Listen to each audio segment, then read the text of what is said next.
There are demographic shifts in the United States, and it could spell some trouble for the Republican Party if things keep going the way that they are. Now, some of the millennials in major coastal cities have decided to move away and find more affordable places to live. And so we're seeing an increase in the millennial population in some of these southern red states. And if things play out the way that people are predicting, it could mean that there would be more representation for the left on a federal level because you'd have more young voters, and young voters do tend to lean left in some of these states that are hardcore red states, right? So let me give you some examples. The New York City metro area is shrinking by 277 people every day. Other areas bleeding thousands of net movers each year include Los Angeles, San Francisco, San Jose, San Diego, Chicago, Boston, and Baltimore, all in states that routinely vote for Democrats by wide margins. Now, the 5 fastest growing metros of the past few years, Dallas, Phoenix, Houston, Atlanta, and Orlando, Florida, are in states won by Trump. The other metro areas with a population of at least 1 million that grew by at least 1.5% last year were Las Vegas, Austin, Texas, Orlando, Florida, Raleigh, North Carolina, Jacksonville, Florida, Charlotte, North Carolina, San Antonio, Tampa, Florida, and Nashville, Tennessee. So I want to talk about a couple of phenomenon here, but first I want to give you 2 amazing facts that are the context for this story. One is that apparently Hillary Clinton, and I didn't know this until today, won Manhattan and Brooklyn by 1 million more votes than Trump won Florida, Arizona, Georgia, North Carolina, Michigan, Wisconsin, and Pennsylvania combined. So, and that's not all of the state of New York that Hillary Clinton won that by. It's not even all of the city of New York. It's just the 2 boroughs of Manhattan and Brooklyn. She won it by 1 million more votes than Trump won all of those states combined in terms of his margin. So that gives you a sense of why Democrats being clumped into big cities is problematic. You're always gonna win the state of New York, you're always gonna win the state of California, but you're gonna have trouble in other states, and we don't choose our president by popular vote, which is insane. We do it based on this antiquated electoral college, which by the way was partly done to maintain slavery. And so, and it gives the rural areas in the past, it gave the South a bigger advantage than was merited in a democracy. And now it gives rural areas more of an advantage. So that's why the Republicans are now screwed, that a lot of the Democrats are leaving the cities and going into southern states and more red states. The other amazing fact is, and this is about how absurd the electoral college is, Republicans are expected, and I'm quoting the Atlantic here, are expected to win 65% of presidential contests in which they narrowly lose the popular vote. So if there's a close contest and one side loses the popular vote, 65% of the time, the Republicans will win the electoral college anyway, even if they lose the popular vote. So, well, that is anti-democratic by definition.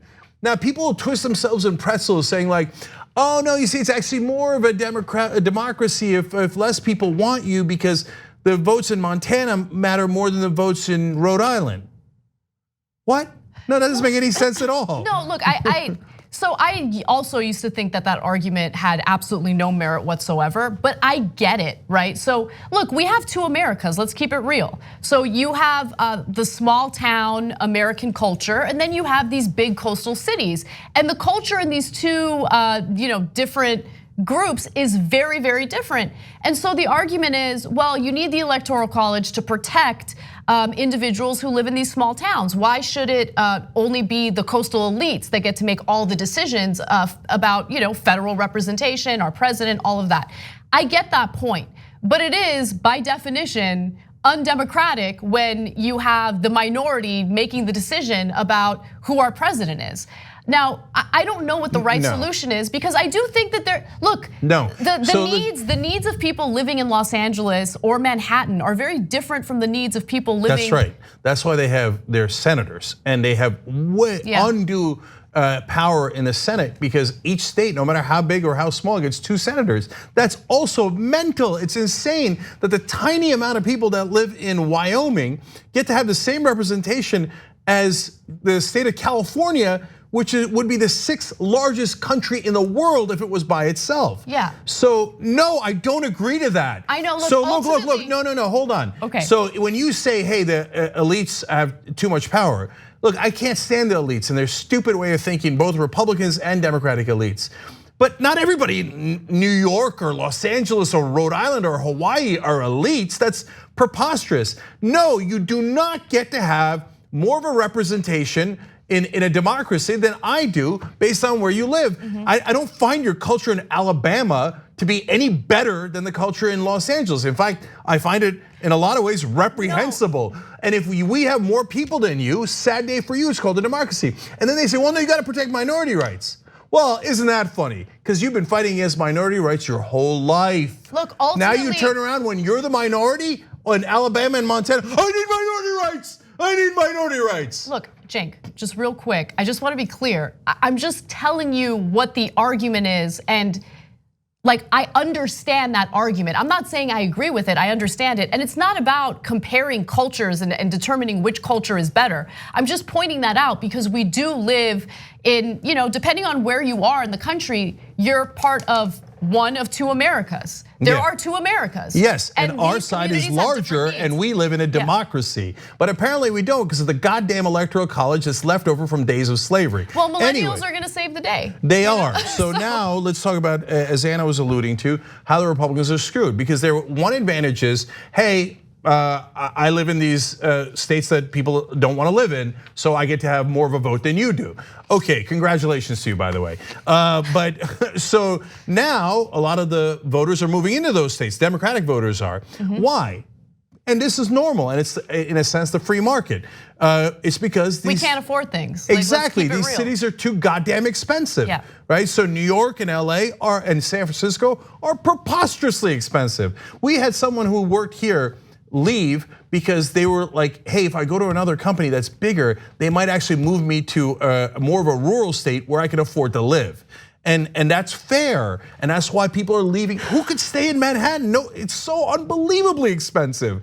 So people are leaving all the time to go to the other states, which is great news for Democrats and for democracy, if that's what you actually believe it. Yeah, absolutely. So I want to give you a few case studies, some examples of how things could potentially play out in the future. So if you look at some of the more recent races, in Arizona, for instance, from 2012 to 2016, Democrats narrowed their deficit in Maricopa County, which includes Phoenix, by 100,000 votes. 2 years later, in the 2018 Senate election, the county swung Democratic, with Democrats gaining another 100,000 net votes. Now, I want to stop for a second because there are obviously caveats. So can you pinpoint this to a shifting demographic? That could be the main factor, but there are other factors at play as well. Remember, we're in a very unusual political state. We have Donald Trump as president, and he is turning some Republican voters off. So that type of behavior from the executive branch might have, made some Republican voters think, I'm not gonna vote Republican, I'm either gonna stay home or maybe even consider the Democratic candidate. So that's something to keep in mind. Also, Trump won Texas in 2016 by 800,000 votes. He won Arizona by 90,000 votes. He won Georgia by 170,000 votes. If these states' biggest metros continue to move left at the same rate, there is every reason to believe that Texas, Arizona, and Georgia could be a toss-up quite soon. Okay, so translate to na na na na na na na. Okay, so look, I know when I say that people lose their minds. No, Cenk, don't be overconfident. I'm never overconfident. I warned you about Trump from day one. So, but in this case, I told you we'd win in a landslide in 2020 for a great number of reasons, but you gotta pick a progressive. You can pick another establishment clown like Biden, you risk everything. But look at the demographic shifts. Number one, you have the internal migration. The minute we said migration, by the way, MAGA guys' heads exploded. Oh, I noticed the migrants. No, dude, it's you guys, okay? It's within the country that are moving. So that's phenomenon number one, as we just explained. Number two is the suburbs that Anna's talking about. They hate Trump, and now it's usually overhyped by the Nancy Pelosi crowd. Oh my God, we're gonna win over rich Republicans in the suburbs, and there's 12 of them, like the neocons, etc. But they really are losing women in the suburbs at an alarming rate because of Trump. So that's actually become relevant now. And millennials and Gen Z, I mean, gone. overwhelmingly progressive. Even in the southern states, even in the reddest states, they've lost their millennials. So now they're in a panic. The writer at The Atlantic had a great phrase for it. They're living off the fumes of retrograde xenophobia. That's exactly right. Trump was the gasp of the last angry white man, okay? And so in 2020, if we pick a progressive that isn't part of the elites, we're gonna steamroll them. And so then I'm so looking forward to their crying and crying. Oh, Google fixed the election. Oh my God, millions of Mexicans came over and they're not real voters. You cry all day long. And then you know what we're gonna do? We're gonna change the electoral college because it's undemocratic.